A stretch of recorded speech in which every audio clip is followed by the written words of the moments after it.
Un virus invisible, un culpable incómodo, una sociedad al borde del pánico.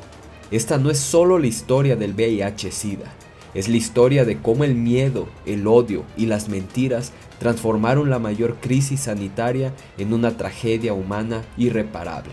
En 1981, un pequeño reporte del CDC sobre 5 casos de neumonía en hombres homosexuales pasó desapercibido en los medios. Pero meses después, cuando los hospitales de Nueva York y San Francisco comenzaron a llenarse de jóvenes muriendo por infecciones raras, el caos mediático estalló.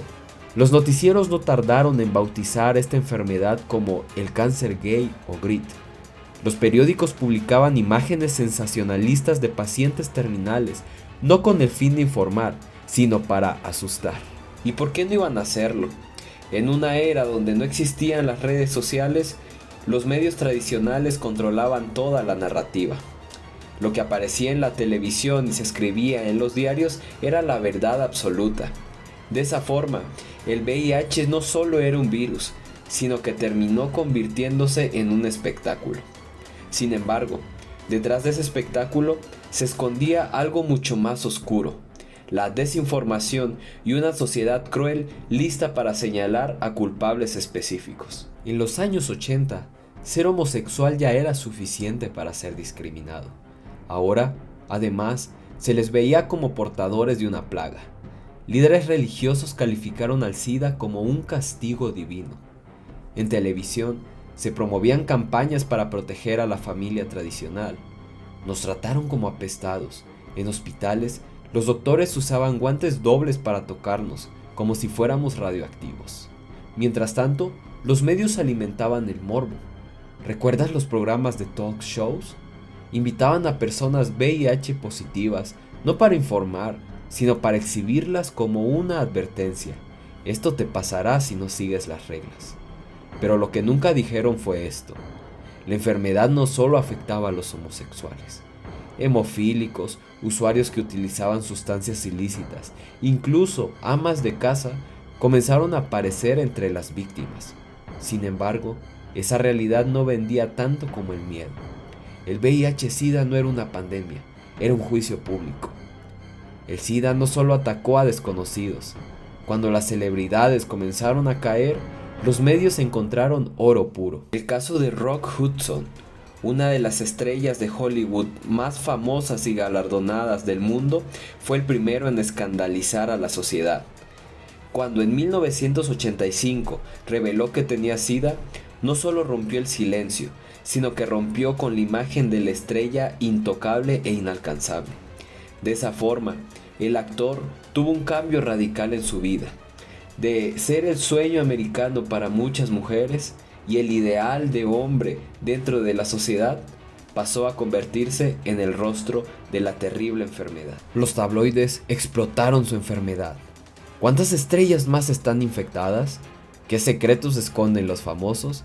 Y entonces apareció en escena Freddie Mercury, quien ocultó su diagnóstico hasta el día de su muerte. El VIH-Sida no discriminaba, pero los medios sí.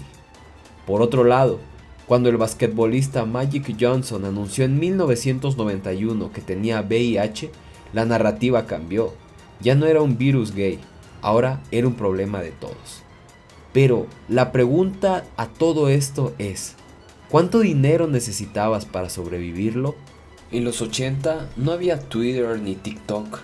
La única forma de obtener información era a través de los medios masivos, y ellos muchas veces difundieron la desinformación. ¿Recuerdas los rumores? El virus se transmite por un apretón de manos. No uses los baños públicos. Los mosquitos también pueden contagiarte. Los noticieros no se molestaban en desmentir estos mitos, de hecho los amplificaban. El resultado fue una histeria colectiva. ¿Podría el virus estar en la comida que comemos? Pero la desinformación no solo venía de los medios, también surgían teorías conspirativas. Algunos afirmaban que el VIH era un arma biológica creada por el gobierno para atacar a ciertas comunidades. Otras decían que fue un accidente de laboratorio. ¿Qué tan lejos estaba la verdad? Lo cierto es que la desinformación formó prejuicios grandes, y un ejemplo de esto es el de Ryan White.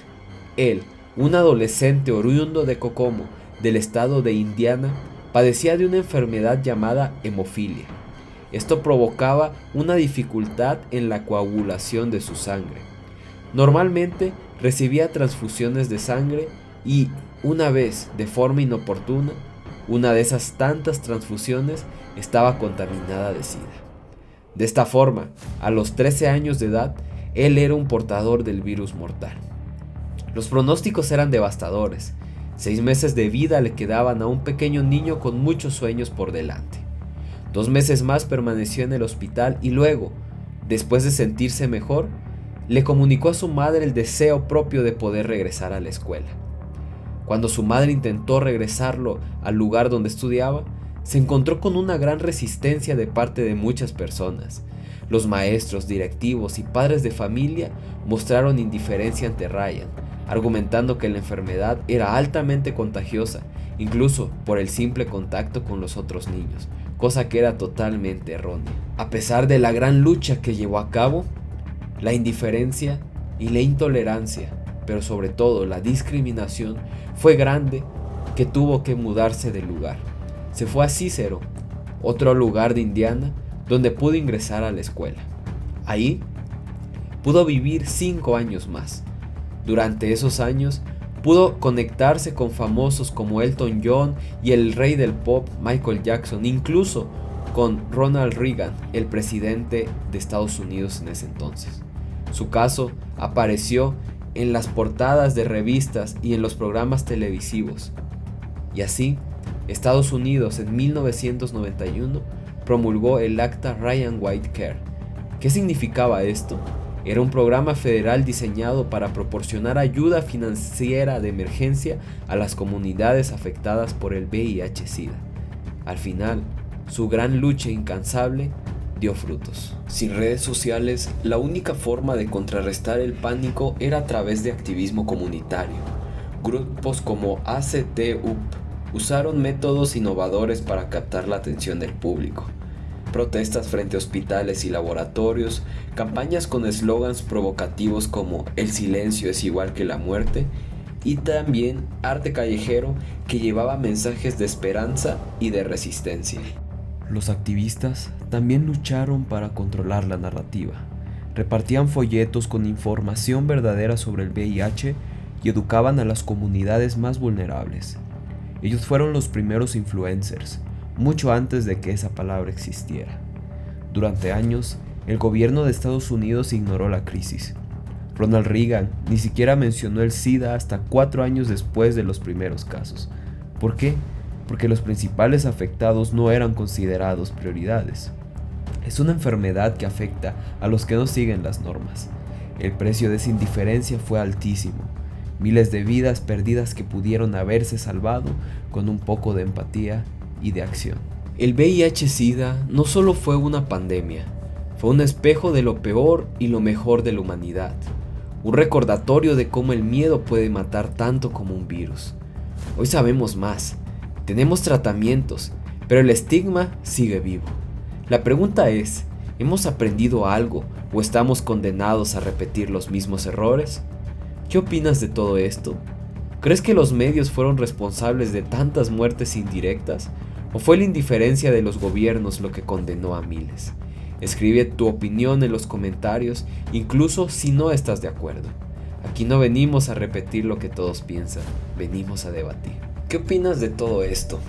¿Consideras que los medios de comunicación fueron responsables de muchas muertes de manera indirecta? ¿O fue la indiferencia de los gobiernos lo que condenó a miles? Escribe tus comentarios aquí debajo, incluso si no estás de acuerdo. Aquí no venimos a repetir lo que todos piensan, aquí venimos a debatir. Recuerda, soy Mr. Tremendo, donde lo normal no volverá a ser lo mismo. Si te quedaste hasta el final, suscríbete y comparte este video, porque quizá alguien necesite escuchar esta historia. Nos vemos en el próximo video.